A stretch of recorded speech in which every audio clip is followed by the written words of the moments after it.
Hey everybody, my name is Ian Miller and I'm the Coastal Hazards Specialist at the Washington Sea Grant Program. And in that role, I've been involved with a number of primarily sea level rise planning projects, most of which involved creating maps or other types of visualizations of sea level exposure and using those to try to encourage end users to evaluate the impacts of that flooding on assets that they care about. Through those experiences, I've begun to explore the different, at least my perceptions of the different costs and benefits associated with different mapping and visualization approaches. And my hope is that these help to inform one of the goals of the workshops, which is to characterize the existing landscape for how communities are integrating and using coastal flooding projection information.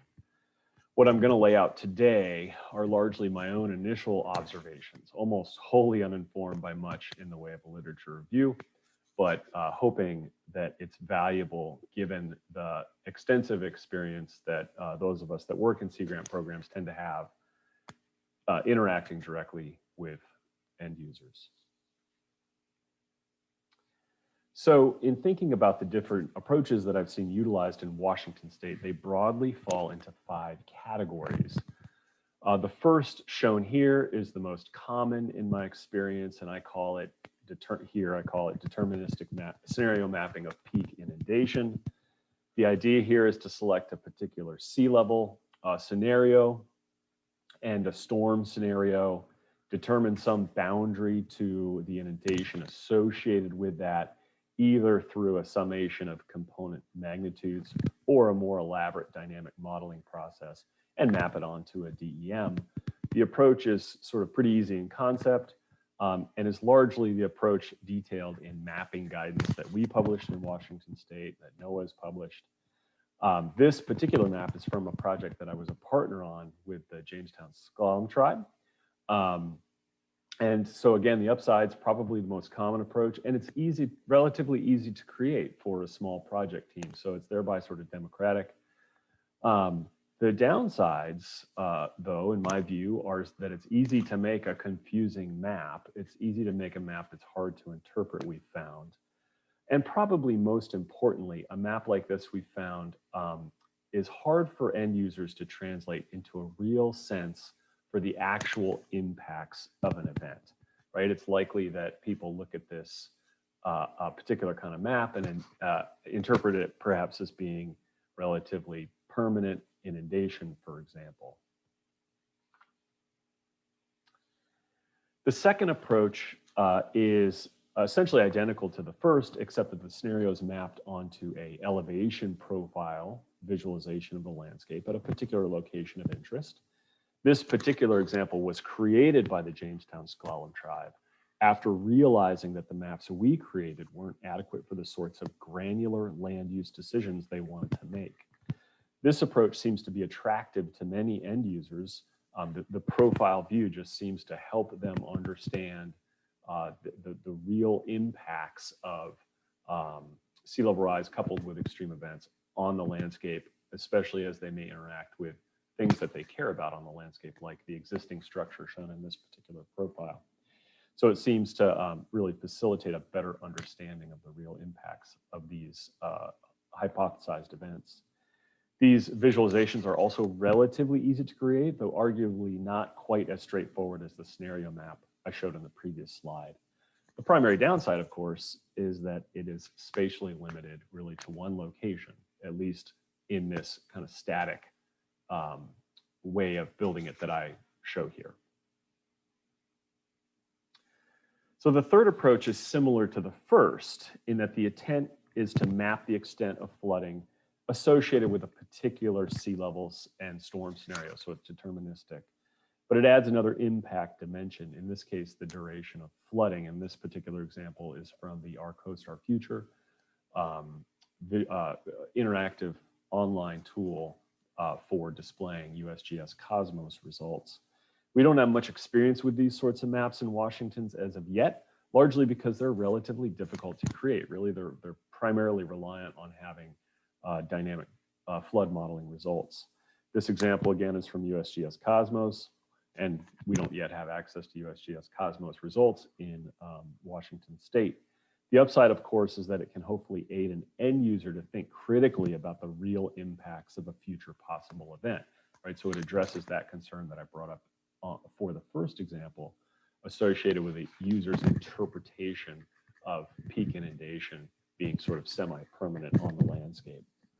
Outside of the difficulty in terms of creating a map like this, there's also the downside that it is, again, deterministic.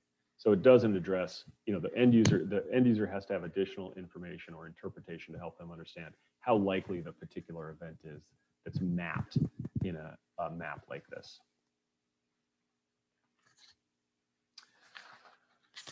Approach number 4 attempts to rectify the limitations of that deterministic scenario approach, in that it attempts to convey an average flood frequency associated with a particular elevation threshold of importance at a particular location. This example was created in partnership with the Port Gamble Sklallam tribe and was associated with a particular decision they wanted to make associated with a low-lying road. And it was intended to help them assess how changes in flooding frequency at the road are likely to change through time and evaluate when and if the road may become unusable. The upside of this approach is that it hopefully allows an end user to really grapple with a real impact of flooding, but its key limitation is that it's only easily generated for one particular location and one decision, and also relies on the availability of long observational or model time series, which oftentimes are not available for a given location. And the fifth and final approach I wanted to discuss is what I will refer to as increment mapping. It involves essentially bathtub mapping of an inundation layer at some uniform elevation increment on the landscape. So rather than tying the map to a particular scenario in storm, a sea level scenario and storm scenario, it just maps an inundation layer at a particular elevation threshold. A series of maps, though, are then linked to different sea level and storm-driven water levels via a table. So the table shown here is from an example that was part of the Port Gamble Sklallam tribe's recently completed coastal hazards assessment. And the table is meant to, is an index table, essentially a key for interpreting the series of maps that are part of a map folio that was provided to the tribe. This approach is essentially embedded in the NOAA Sea Level Rise viewer and the Surging Seas viewer, both popular online viewers. And it's also the approach used by, for example, the San Francisco ART program. I've recently adopted this approach in 2 local projects, and it conveys a few distinct advantages in that it's easy to implement, relatively straightforward to produce these kind of maps. And it's also scenario independent.